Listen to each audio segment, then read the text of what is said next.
So every play begins with a beginning and every play ends with the end.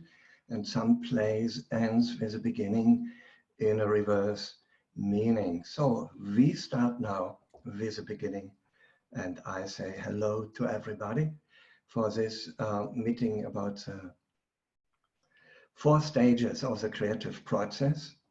And we are here very much connected with Lisa Dalton. Hello, I'm Lisa Dalton with the National Michael Chekhov Association, and we have a special guest from Israel here with us, and that is... Hey, I'm Ophir, and I learned both with Lisa and Joerg, and I'm a certified teacher by the NMCA. I'll also introduce very briefly my colleague, Charlie Bowles from the NMCA, who's the executive producer. Charlie, say hi. Good morning to all from here in Dallas, where it is early morning, and where Lisa will tell you I would very unlikely be at this meeting this early. But she has a special pull on me. Yeah, that's the power of Lisa. Yeah. Take it away, Joerg. So we go to the step 3 and 4, and the step 3 and 4 are very much connected with the steps 1 and 2, as Chekhov says by himself. They are not clearly to the right from each other. And so we have always some overlapping, or all these steps are in every other step also partwise included. And when we go to the 3rd and 4th step, that is, of course, a big question. Every director, every actor has found more or less her or his own way how to build up a play, how to bring it on the stage and so on. And I just was reading in these days from one of the famous actors in the East German time of the Brecht theater. And he said that in the earlier times, even when Brecht was directing, he was involved in the play. They didn't start with a reading, with a full reading of the play. They started just with a rehearsal, with a physical, practical ways, and the director gave them some tasks. So this sounds a little bit different, and I think out of this extreme, one can understand that there are, of course, so many different ways, and different ways like inspired people. And so everybody will find something how he will do that, or she will develop the process.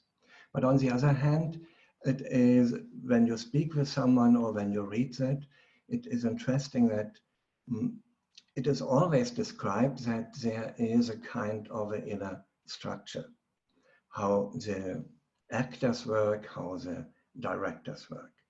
Some start immediately, some actors, by simply learning the text and doing that so that they can come to the rehearsal with the learned text, and then they go further. Others do some other research. And also, depending to our modern times, it is a question now in our time, how much time we have to rehearse together, and how much time it needs for the actor to work more or less alone, to prepare that you can bring it, your part, if you have a full part, to bring it in the 4 or 6 week rehearsal process. Even in the early times, as a Brecht ensemble, they worked around 3 months, more or less, on one play. And I think these times are not so much present anymore. So when we look to that and we go to the Chekhov's suggestion, so we can have an idea about the, I would say, the inner structure, the inner structure of that, what are the 4 stages of the creative process. And Chekhov names that first one the musical one, or as he says in the Russian version, this falling in love with a play and with a part. And the second is a more imaginative and a trying out process to go deeper in that. Then the third, it is kind of it starts to incorporate. It has to do with inspiration. Chekhov used this term inspiration for the 4th process. But I think in this way, this is of course just such an overlapping from the 3rd to the 4th. The 3rd has to do with inspiration. You bring it on the feet, you try the things out, and through the trying out, of course, you get new ideas. That's also an aim. You get inspired by that, what you now try out, how you bring your images to life.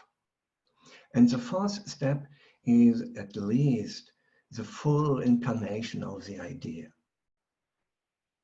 That's the intuition process. Then there is also described by Chekhov that there, in this way, the actor forgets himself because the character is just with him, and the character is playing on the actor in this meaning, this role. So there is a kind of intuition working, and Chekhov names it from the other side for the actor as the higher ego. The higher ego is leading this process so that the actor never get lost, and even the character is never alone.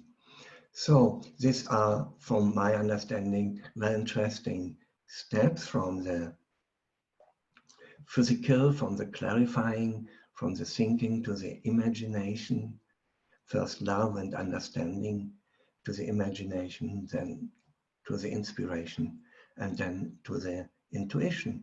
And at least in the performance, the audience perceive the intuition of all these creative workers on a play.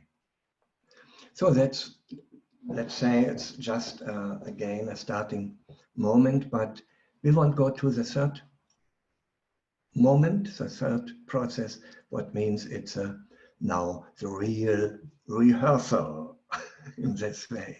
People meet together, and director maybe is there, and then they start.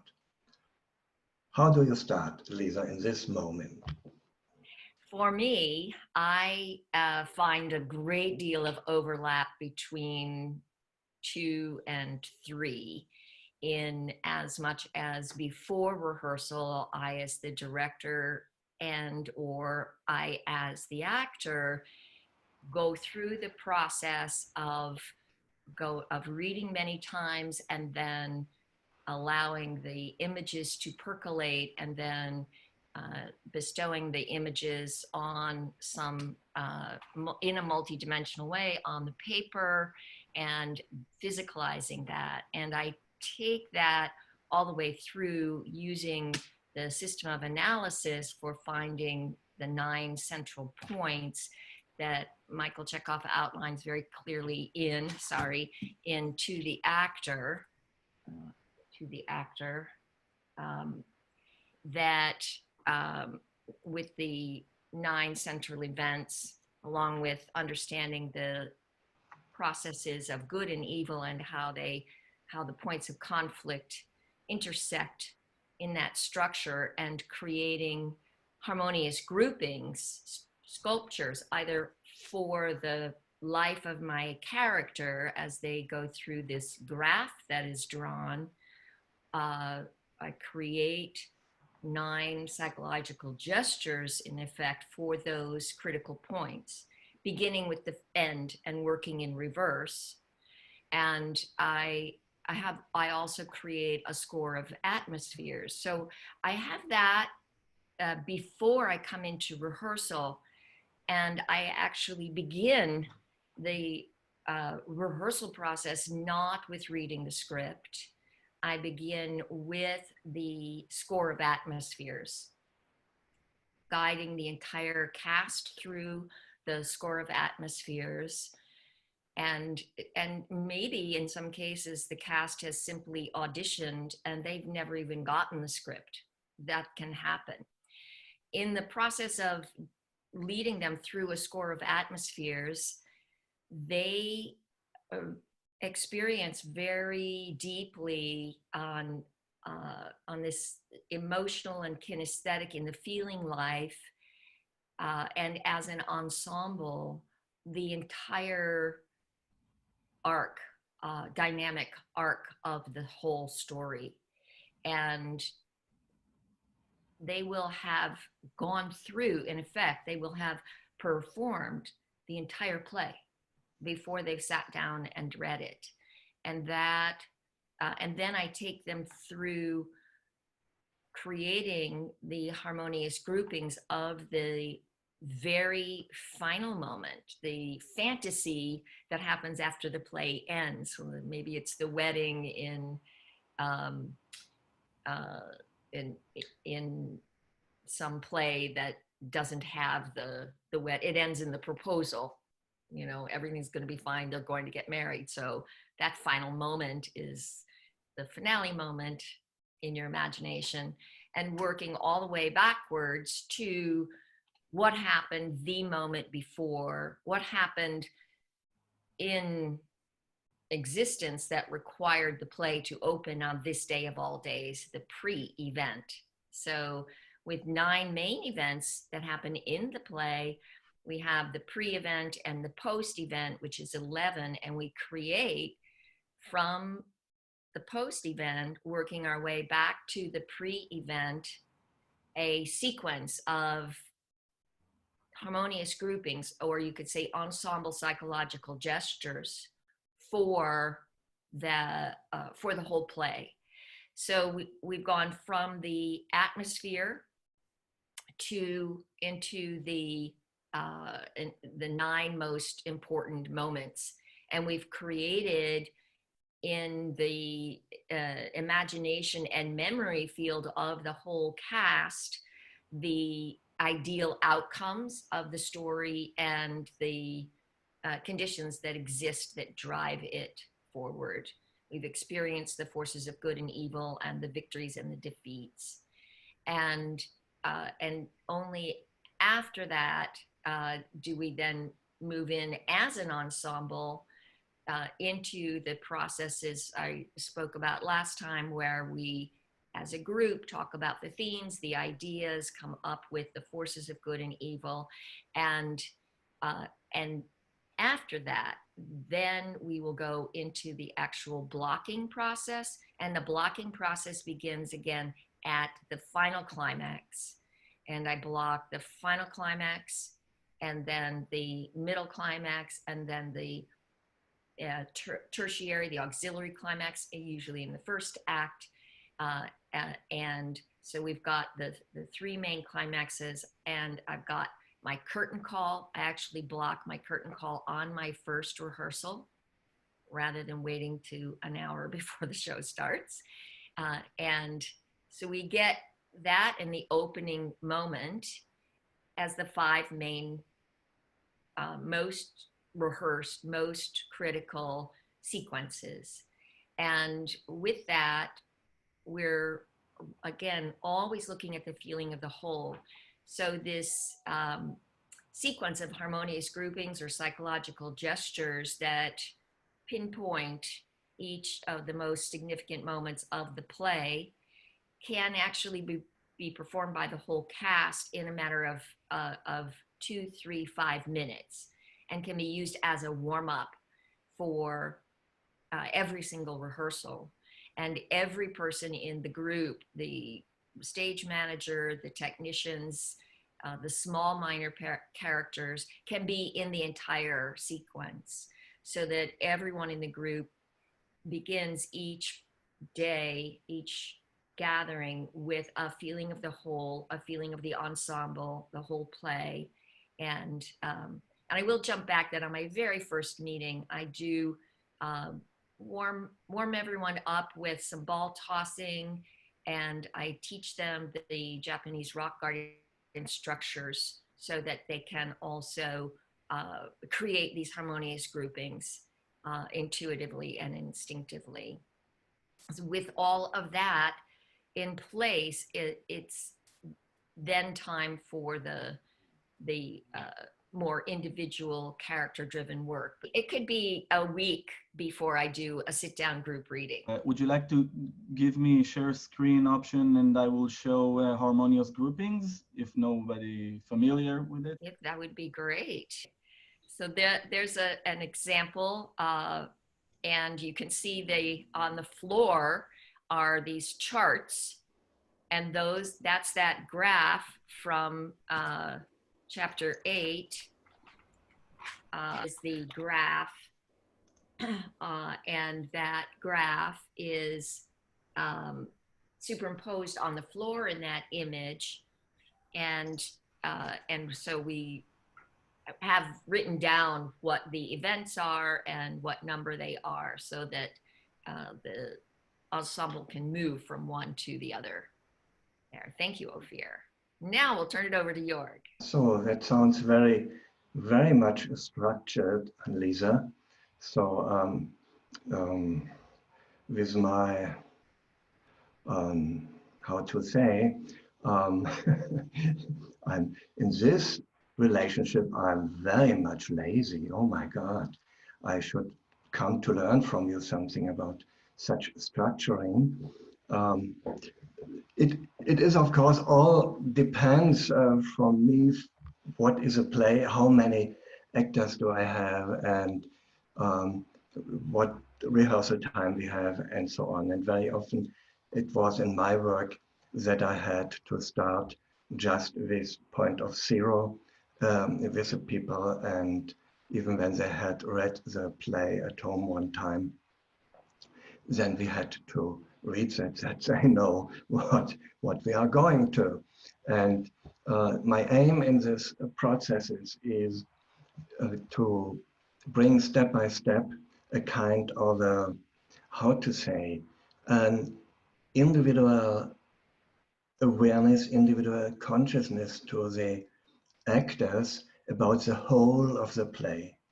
What is, of course, very much also possible through the, what I call this composition analysis, when we work it out, so that one after this preparation work with the imagination and with the different reading processes, we also, in my situations, we have also to work out the set and the costumes. We have no extra people for that. That's very seldom. So then it's a kind of a multiple, is that the word, the English word? A multiple process at the same time to bring everything a little bit a step forward and take it in from heaven through the first love of the play. And there is in the very beginning also with what the step one is, but it is also the rehearsal then with the people together. Can we describe a little bit this love? Can we draw it? Can we express it through movements? Can we maybe express it through a kind of a dancing or whatever, through other artistic aims? What is this love? And I come back also sometimes in the rehearsal process, step 3 then, also to some readings, and I developed different ways of reading a script so that one can explore also step by step the deeper meaning, or if you would like to say, the archetypal meaning of the words for that play, for that scene.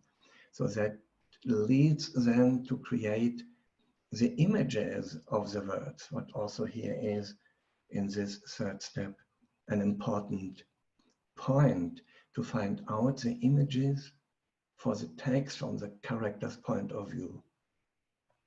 And of course, out of the overview, I like very much to have a kind of a run through the atmosphere with the help of psychological gestures. So for the atmosphere score, creating maybe in the first time very spontaneous some psychological gestures and play as a group composition with that. So that's a very nice thing.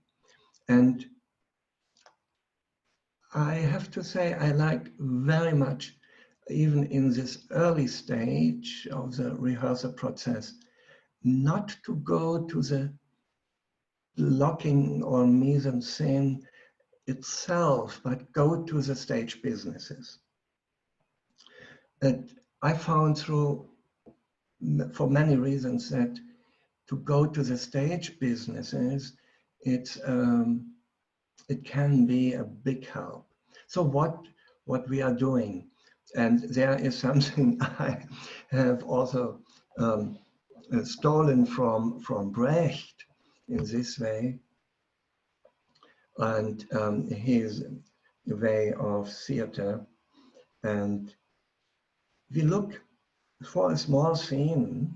I come later to that order of the scenes to speak about that. Let's say we have a scene, and we look first, what are the given physical actions? Okay, there are some plays, even in modern times, there are no physical actions given. Then there is another way also to move in the direction of the very simple psychological gestures. But let's stay with the physical actions on stage, they're working, how it works. So looking to what is the very last action of the scene? Do it. Not acting. Try to find out how you can imagine, and you have your imagination of the character. Can you see that? Imagine and then do it how the character is doing it, not acting. Give your body the movement for the character. That's the character, as you imagine. And then we look to the very beginning of the action.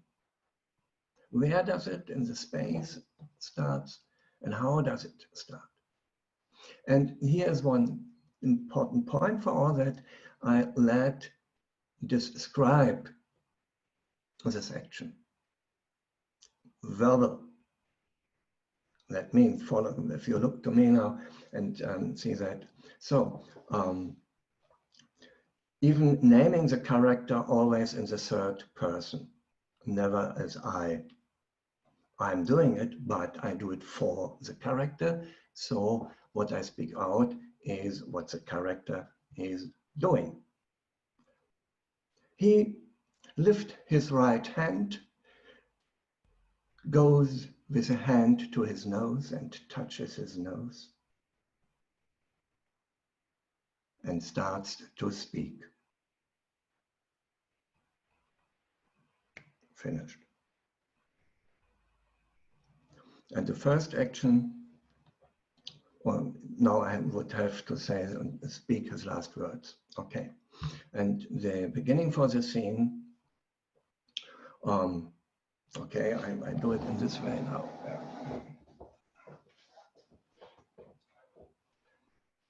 It's now just out of the blue, yeah.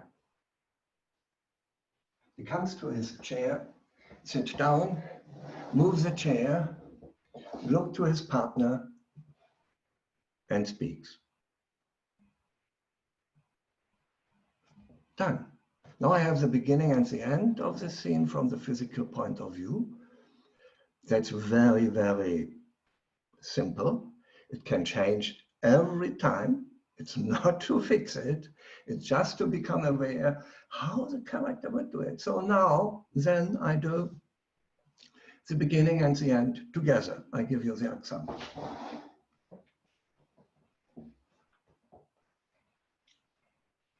He moves to his chair, and he takes the chair and pushes it to him, sits down and looks to his partner and speaks. He lifts his right hand and goes to his nose and speaks his last words. That's the scene. Now I am asking my inspiration, my imagination. What happens between these both moments? Do I know the scene? Do I know some actions? Of course, there is always something. And then I involve that and I do this other movement separately and then put it into that space between this both and so forth. And I don't speak the text. I always give an address that there is a text. And this gives a nice first also sense of that, what from the physical action side, the character is expressing, not only from the word side. Because my understanding of gestures and movements on stage is, how to say, is I would like to have them, they shall look natural, but I don't want to have them as naturalistic. I want that the actor knows that each movement, each gesture is something expressing what goes beyond the meaning of the words. And for that, it needs really to develop a great sense for that gestures. What we have in the psychophysical training, there is to train your body, that you know each of your movements, that you always are aware of it. But now it comes that it is not only knowing the movements and the qualities of them. Now it comes also, there is always a meaning, like the words have a meaning. Each body position, each gesture is meaningful. And the actor is creating it for the character, because out of the image of the character, one wants to express really a rich person in this way. So maybe that's too much of this, enough of the secrets now for that step. It's one bit, it's only one bit. There are some others, how to bring it into the space.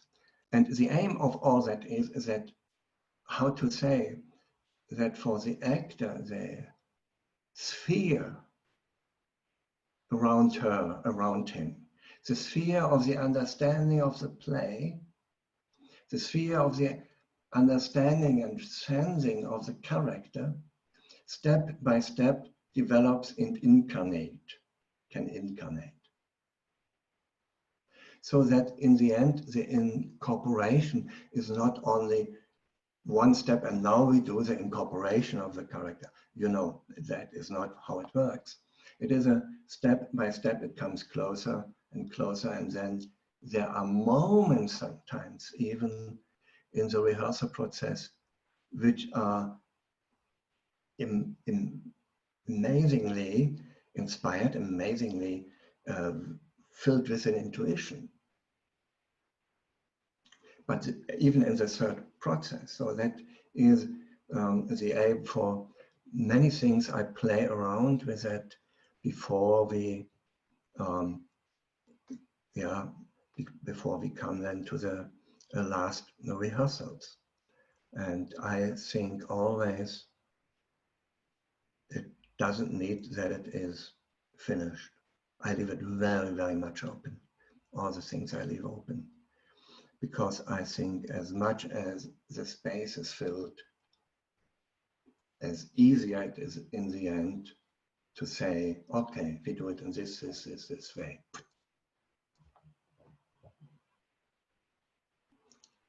It's interesting. In the Russian version of this chapter you have shown in this book here. Yeah. Chekhov, I didn't find it there. He says the actors come to this third step of rehearsal, and they chose this part of their part they would like to try out now. And the director is asking questions to them. And he said, the director is not a despot, not a despot. He gives the actors a free will. They come what they would like to try out. And he is simply asking questions and also giving sometimes suggestions. So we can ask ourselves, how would it work in our times? Yeah, maybe. Yeah, if you have a good ensemble, I think it could work.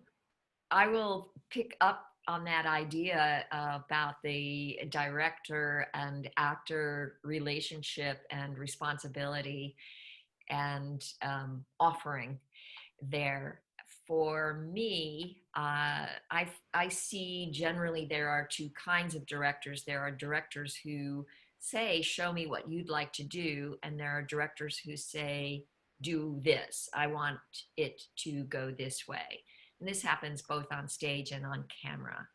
And my personal process is more of the first one in the beginning, where I want to create a field of opportunity for the actors to share with me what they have discovered and what their impulses are. And of course, I think as Joerg was suggesting, the success of this depends upon the individual development level and commitment level that the actors individually bring and what they're willing to work with as an ensemble. So the steps that Joerg outlined regarding having creating the physical business with a start point, the physical business with an end point, if one has ample time, Chekhov suggests that you improvise the whole middle section, or director comes in and actually builds up that beginning and that end point till you have a line of dialogue in the beginning, a line of dialogue in the end, and you repeatedly rehearse that middle section until it fleshes itself out. And if the actors know stage picture, know the dynamics of the stage that I was speaking about, for example, in the Rock Garden, they can pretty much construct the artistic form themselves. And then the director is able to help them become aware of the moments that are really working if they don't know it, and be able to help them see, let's keep that, let's build that until it comes into greater form. That process is particularly good if you're in a devising situation where you're, as an ensemble, creating a new piece, and it kind of evolves almost out of a sort of commedia dell'arte style, where you have a scenario, you have a sequence of businesses and activities that must happen for the play to continue. And once you hit those, you can do pretty much anything you want outside of that. For me, and it depends a lot, again, on the size of the cast and the style and the form of the material, whether or not, or how firmly I start to come in as a director.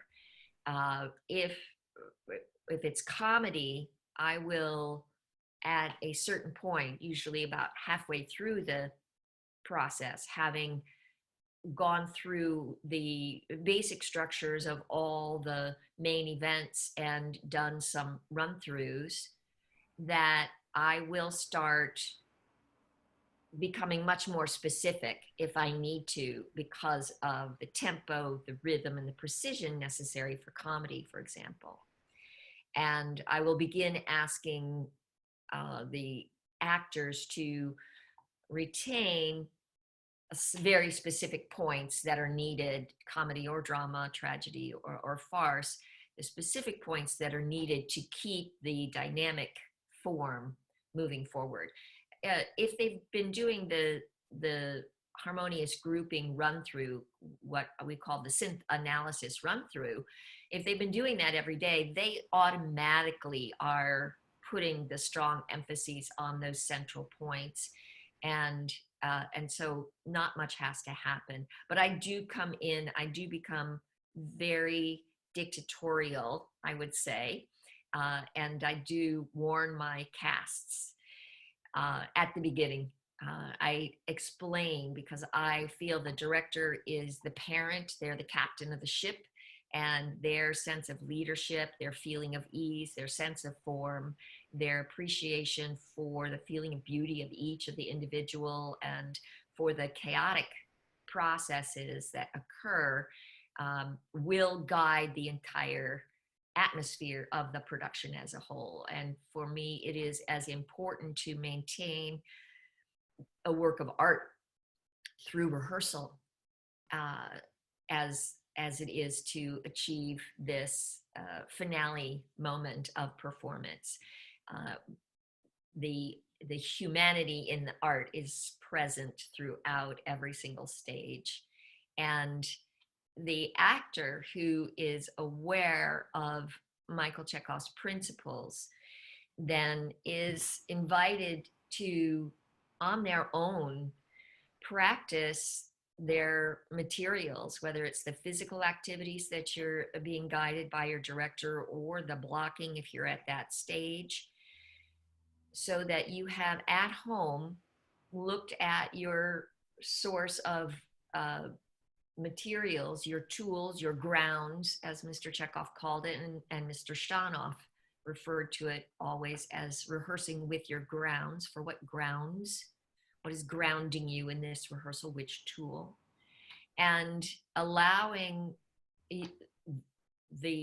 your favorite, the happy moments that you get from your own private rehearsal to carry into your rehearsal, so that as an actor, I want to come to rehearsal every single time with new creative impulses to reveal to my director.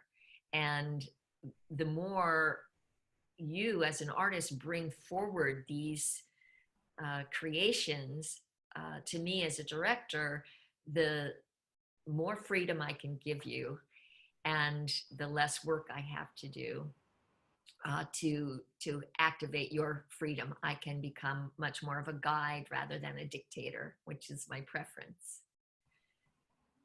I know that in the Lithuanian, Latvian period of time when Michael Chekhov was teaching there in the early 1930s, before he sort of part of his transition from teaching in Russia, where he again was speaking in Russian, Gidis Patagimas, who's a scholar and Chekhov practitioner in over there, describes from the notes of Michael Chekhov there the process of the director interviewing the actor about their character.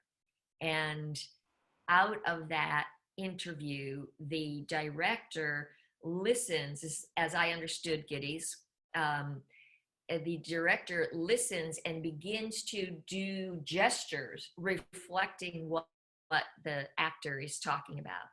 And in that way, the director, as the actor speaks, the director starts reflecting what the director is seeing in the gestures of the actor, and the actor sees what the director is reflecting and then can expand upon that. And that is very much like the process that Michael Chekhov himself used with Mala Powers, who was privately coached by him and who was the executor of Michael Chekhov's estate and a co-founder of NMCA. So,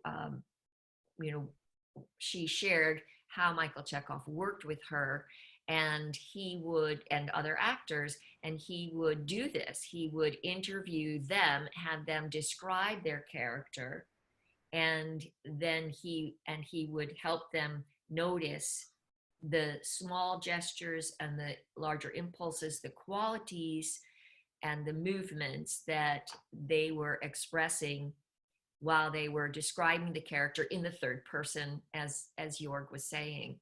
So to maintain that sense of objective perspective from the higher ego, the creative artist, for the character.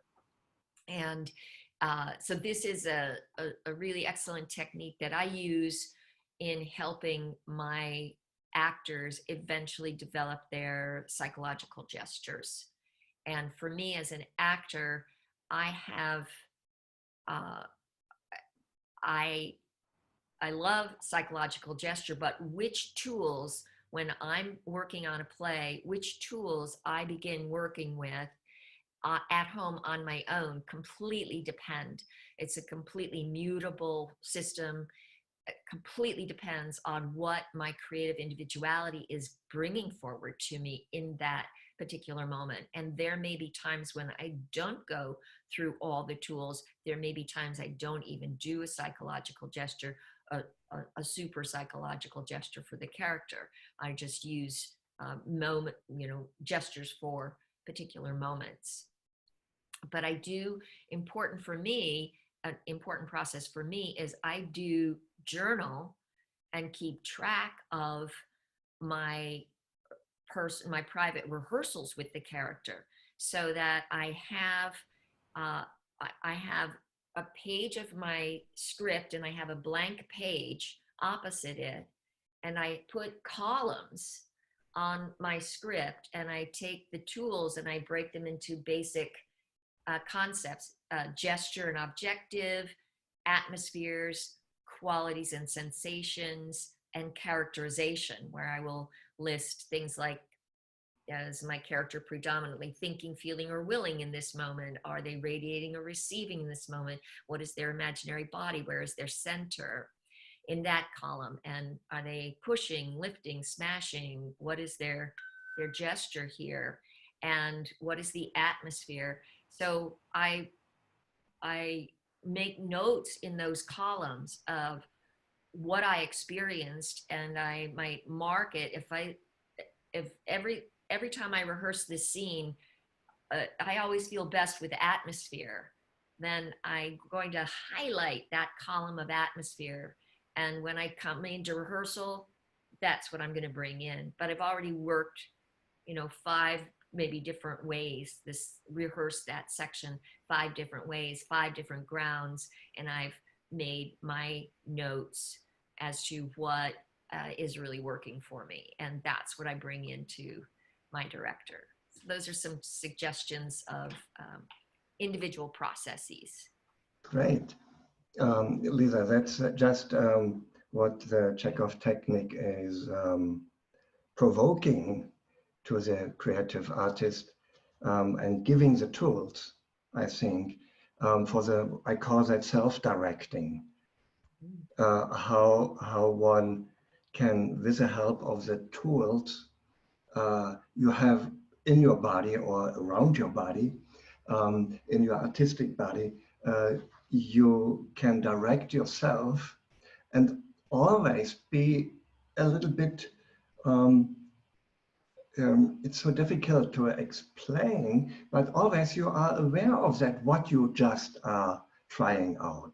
So, and it is a very subtle, nice thing. I say, oh, okay, I try that, and one try it out, and one has a feeling how it works or how it not is working.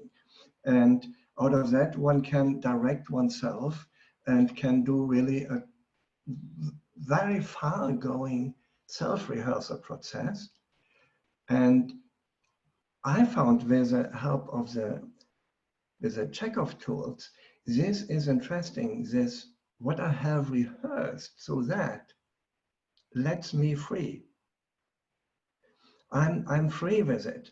I can do it in this way, but I can also change it. When I get another input or another direction, oh yeah, I can change it, because I know more or less, I know always is a kind of a just cloudy inspiration process also with it. I mostly know what I have done, and so it's easy for me to easier to try something different. I'm not struggling so much because I'm always in relationship to the character and me as actor. The same, at least, also as director. As director, I have three relationships in this way. I have the relationship to the characters, and I have the relationship to the actors. So as director, there is another deep point also in this process that you can call that the social process, or so that you can create the higher, not you create it, but that it can incarnate a little bit the higher ego of the ensemble in the end. What is then the really good performance if that happens from the ensemble? Yeah, so the director is also responsible then for that, how it is between the actors also. So yeah, that's I think a very important point with a self-directing of the actor, especially also for the later rehearsal processes in step 3 and step 4. And there is that point I would like to take. I find it very, very helpful also. Sometimes I bring the actors together and say, speak to your colleague about your character and get some questions from your colleague. What he understood about your character, and please answer that question to him, to her. And this is a really inspiring process for the actor who has a character and had always some imaginations and something, because that goes then deeper, and there is coming in a lot of inspiration through that process. And then they can do it reverse, or you can circle it very playfully. That's a main process also for that third step. So we're looking for always the fourth step, the inspiration. And do you encourage the actors as directors? Do you encourage your actors to go with the tools to the stage, to the performance? Or how do you see the performance? Is it just a stream of inspiration, or they continue to work on the tools all the time, also in the process of the play itself, or the stage, the performance? I actually am gonna come both from the director and from the actor perspective. When I have as an actor what I call a score of tools, I actually can rehearse just before. My warm-up is going from the last tools, my favorites for those sections. Mr. Chekhov says, you know, try to select as few as possible. But I actually can psychophysically do the entire score of my tools in reverse, from the last tool all the way back to before I walk on the stage, and then go on the stage. And if I am living in the state of inspiration, then I just flow in the moment to moment process. But if I am not quite there, then I know exactly which tool I can actively do right there on the stage in the performance to get me back into the flow where I want to go. So the glory of Michael Chekhov's technique is that it unifies through your concentration on your imagination, which brings you in an outward flow into contact with space and partner, so that the tools never take you into any place but the present moment. All tools bring you into the present moment. even something like focal points where your character is going into a state of memory, you, the artist, are in the present moment expressing the character who's having a moment in their past, or a moment fantasizing of their future. But you, the artist, are always in that present moment. So as a director, if I know where my actors' vulnerable spots are, where they tend to slide off the track with the story and with their character, then I will try to help them identify a favorite tool particularly for those sections.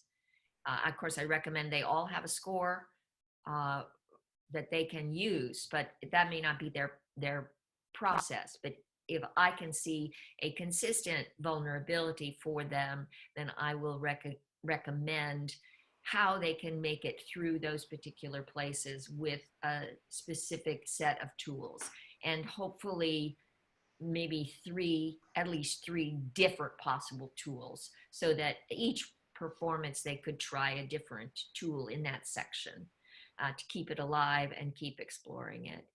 And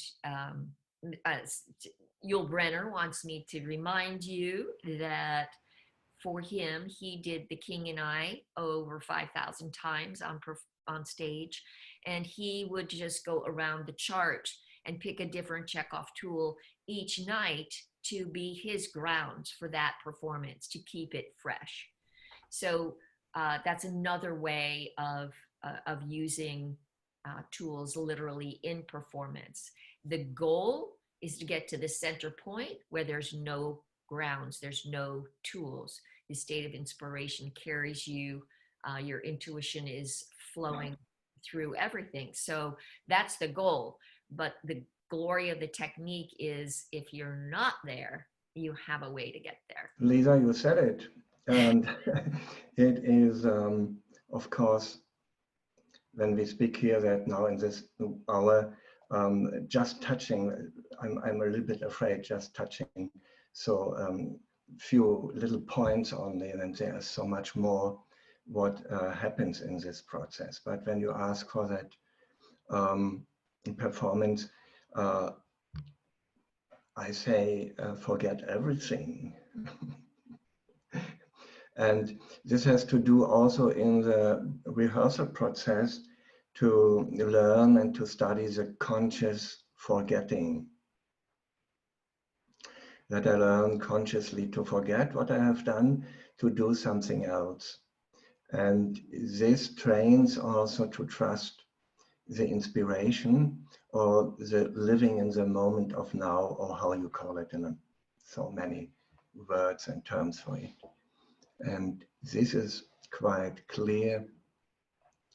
In case that you feel a little bit dry in the performance or not so inspired, then it's very helpful that one has worked this what one want express through the tools. And in the rehearsal process, it's anyway that it is only one tool at a time, working only with one tool at a time.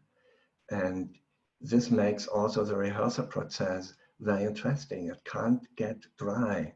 Even when you repeat something from the words and from the actions, when you have in different situations, different tools for that same frame of scene or for the same scene, you rehearse it from different point of views. And all that goes into that, how to call it, I call that into that, let's say, into the imaginary performance. It is going in this body, imaginary body of the performance, or the living body of the performance. And in the performance itself, one is entering the space by crossing the threshold. And then everything is there. So there is, to prepare that, I like to very much to put in a very late situation, a kind of rehearsal that I am reading the text and the actors are sitting in front of the stage. And they have to look to the stage, watching the stage, and to imagine all what happens there. And then, and this you can try it out, it's really fantastic. When you then cross the threshold with this understanding that everything is already there, everything is there, then you step in and you feel immediately, you sense it, everything is coming to you. And in this, why is it an imaginary performance in this way? Because in the imagination, everything is there, everything what is on our physical world in a timeline, in the imagination, everything is there at the same time. And this is an interesting thing. What suggests is building for the performance just this sphere, this field of the, in this way, let's say, imaginary world, or the world of imagination, the real world of imagination, that then the full play is there when you enter the stage. And this is leading you then. So that's, yeah, maybe in addition to that, what Lisa said, that's quite clear. So it's, I love that, Joerg. There's a process that I have done, and and now I'm interested in how these would combine, that I use very late in the process, very close to performance, often in the midst of the technical immersion when perhaps the theater isn't even available. I have all the actors lie down with their heads together in a circle or as close as they can, and close their eyes, and they speak very softly the play. They go through the play. They all do their own lines, visualizing everything in the play, and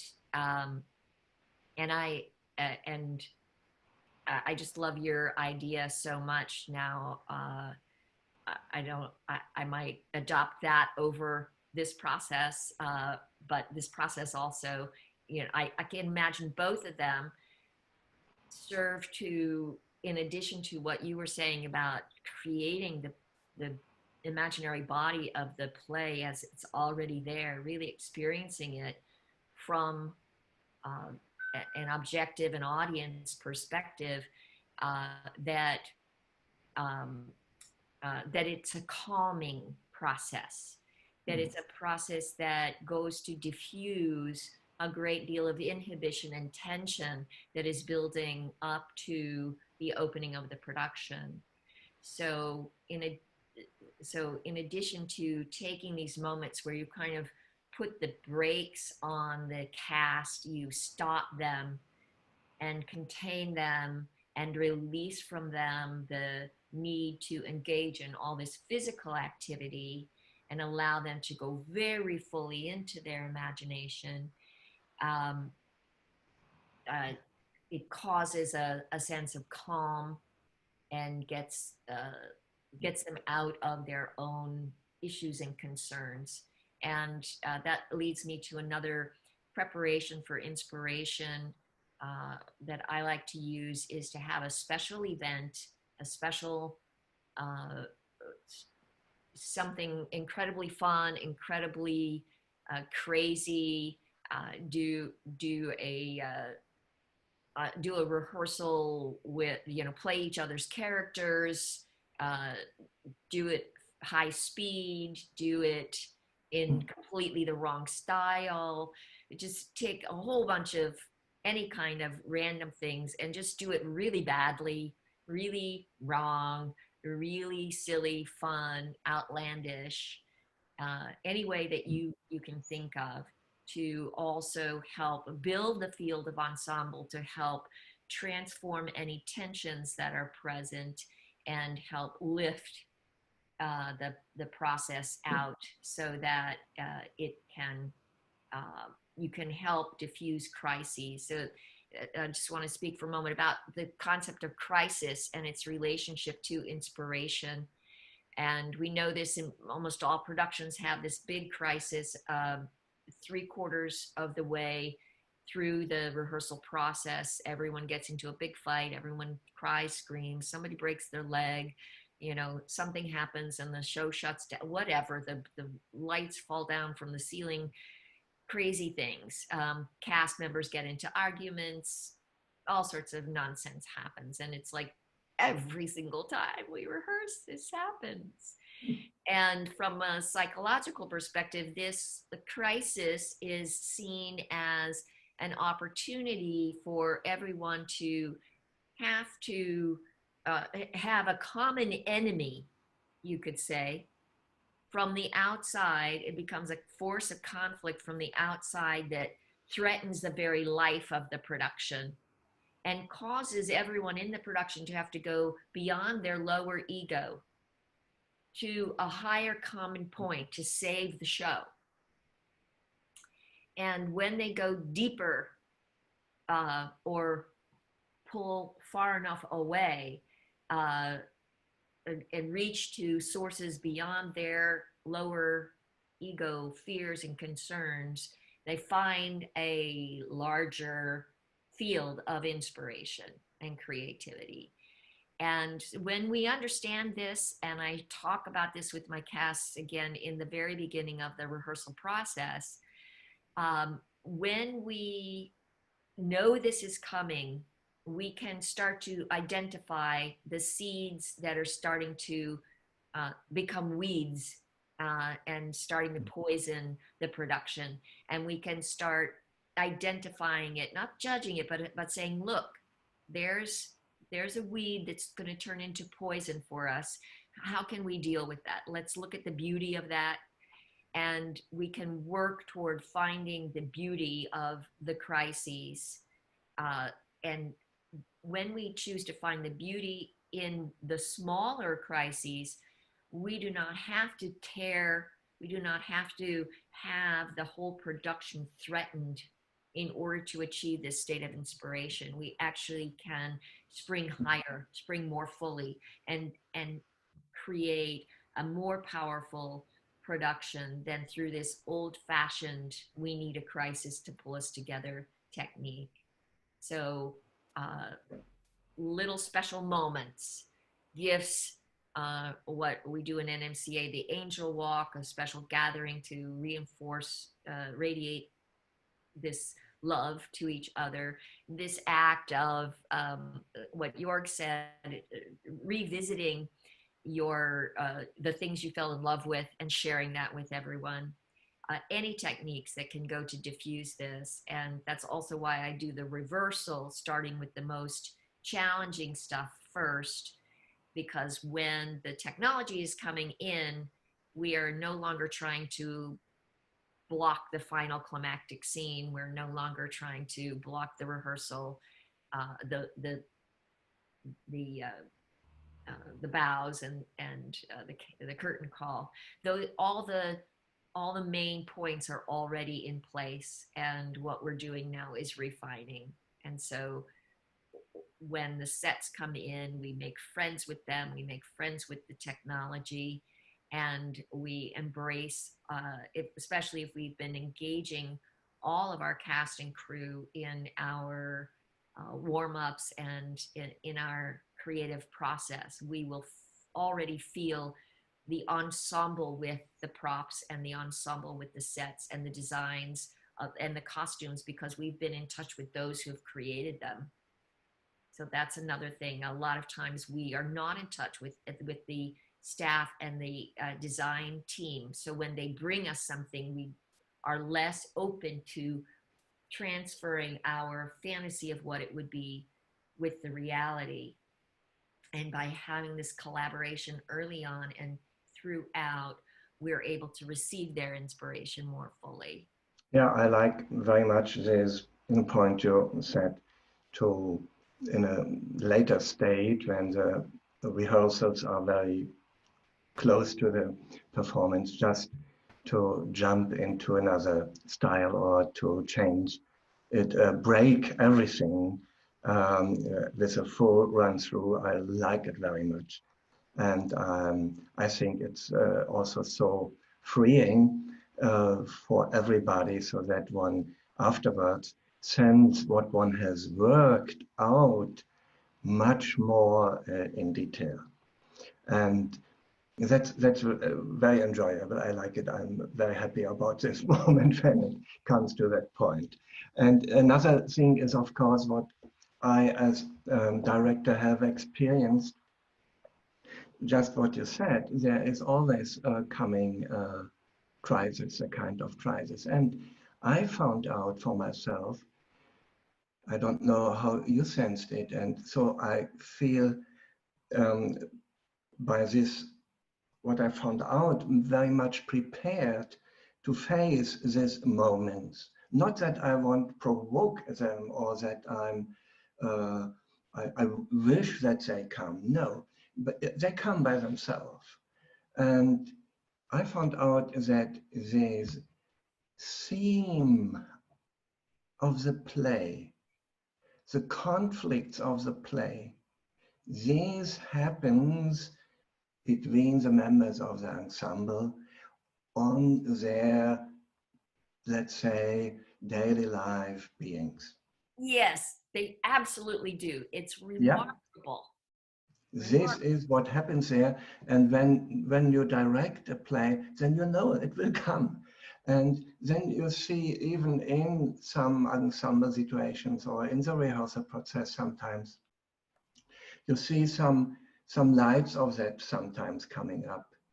And okay, and one can try to handle it, and that's very good to try to handle it, to speak about that or find that in a way to create a social peace in this way, or strengthen the ensemble feeling itself. But this is very, very interesting and very important. And when it happens, then everybody can know, let's look to the play. What are we rehearsing here? And isn't it interesting that this conflict or this theme of the play has such a power that it can even touch us here, who are trying just to make it transparent for the audience and to show that something is beyond what can overcome that problems.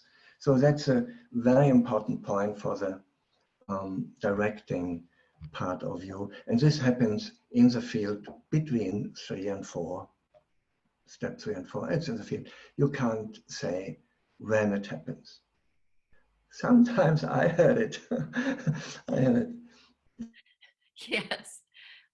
Really, in the last rehearsals, short before the first performance should happen, then it came, and then it came. So, bah, heaven. So but it's great. It's part of this creative process. It's never fight against the actors. It's just that what the play is also gives us a real experience of that. What is in it? Well, it is, that condition of the ensemble crisis reflecting the play, the crises in the play happened so many times, even in the NMCA intensives, where we focus on one particular play. And at one point, Mala and Will and I sat down and said, we're not going to do traumatic dramas like Who's Afraid of Virginia Woolf? we had all the challenges of the play among the class. And so we were like, you know what, from now on, we're doing comedies. Because we speak about that third and fourth step. And this is really as I found, a very practical suggestion from Michael Chekhov. Not in this way, when we express it in a negative way, not to rehearse from the beginning to the end, just rehearse in this way unlogically. And there are different possibilities to rehearse unlogically. In this way, logically, I mean, would be I start with the first scene and go to the second, go to the third, and then I end with the last. Just start with two ways. You can, if you not have another idea, you can simply start just with the last moments, last scene, and then go to the beginning and then find what is the main conflict scene between or moments of between. Or you have some scene and you start with the end and then you go to the main turning point in the scene and so on, but not rehearsing from the first word to the last word. Just bring always the things in relation to each other. And the end to the beginning, the middle to the beginning, the middle to the end. How is this transforming, and explore between that another transformation. That is very important. Chekhov suggests that for the rehearsal process. And this gives also for the actor a great freedom. What do you feel? What would you like? What is it what you feel now, what you would like to rehearse? Or what is clear for you, or what is absolutely not clear for you? And let's start with that we can explore it, and out of that it can grow and grow. In this way, from the other side, it is, as Chekhov suggested, this rehearsal process. It is really starting from the sphere and bringing it step by step down and here, and not start just with it, I have to act it right now, and I have to know how it is going in the right direction now. So it's really an inviting process, a process of inviting the higher ego, the creative ego, inviting the creative power of the art to that what we are doing here in our physical relationship as actors and directors.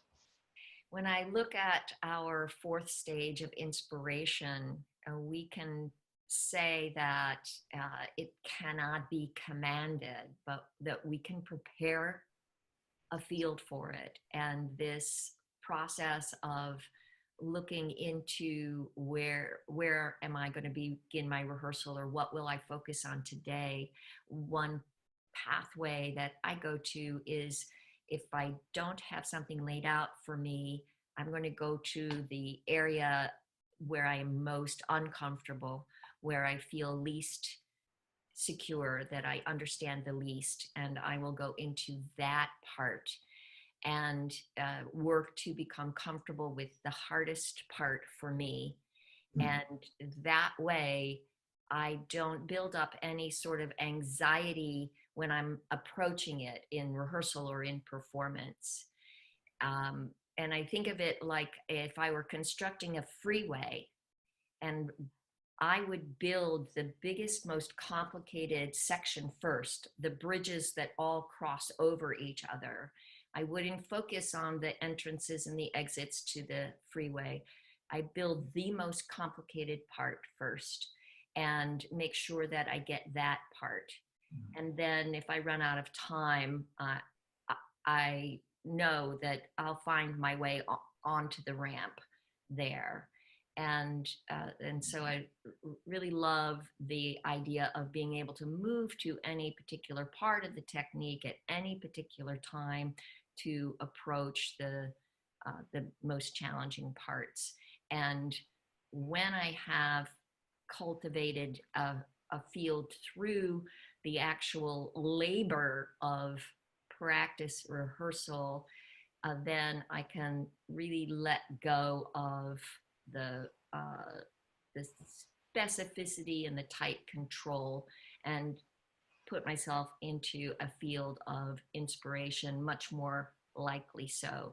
So as for my wrapping up, and then I'll turn it over to Joerg to close up, I want to just look back for a moment on these four aspects of the creative process in relation to the forces of thinking, feeling, and willing as our the essence of our psyche, our soul, as an artist. That first phase of falling in love, where we're reading the script and we're discovering, it has a great deal for me to do with our thinking processes, to get my thinking processes to fall in love with this process, with this play, with this story, with this group.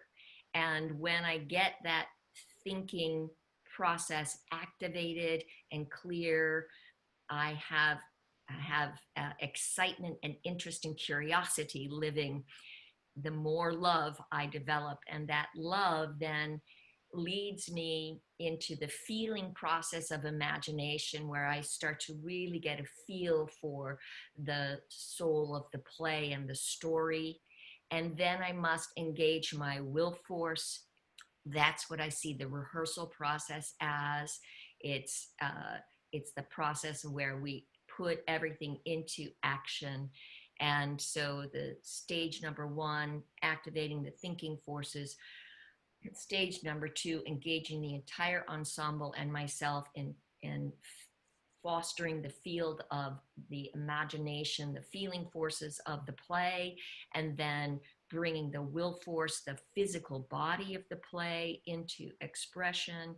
And then the incorporation, of course, the inspiration, of course, is when we see the entire mise en scène, where the thinking forces of our falling in love are manifesting in the feelings and atmospheres and dynamics, and the physical expression of the play being received by the audience. So always holding this image of what for do we do it, and it's for the audience, for whatever purpose that is. That having an inspiring what for will be a guiding angel over the production throughout the entire creative process. That's very, very important to see that relationship also, yeah, in this direction. And that's very nice. Thank you. You can also think about for yourself, maybe, or we have it in the next session. You can also very nicely relate that to the four elements, the four stages of the creative process. When we not are looking to the elements as we have them as on the physical, in the physical meaning, the earth and the water, the air and the fire. And the earthy process, of course, is the first reading and the first connecting with it, and so forth. And the fourth element of fire, this is the intuition, this is the inspired performance. There is fire or glow, or there is warmth, there is that element in it. And it helps sometimes to know to direct a process, because sometimes one feels after 1 week, oh, we have done so much, but we are not a step further. We have nothing on stage here. In this way, it's not clear how it really goes. And it needs a big trust that one knows, yeah, in the end, it will be there. We trust it because we are working and we build it and we know how it goes through some stages, how it goes through thinking, feeling, willing, and how it goes through the 4 elements to become a full world. The 4 elements, this is our world. And then we create that on stage, the artistic world of the play. So we shall wrap this up, and our next topic is going to be how to apply the creative process to the audition. Yeah. Thank you, everyone, very much for joining us. Thank you very much. Thank you very much, everybody, and see you hopefully next Monday.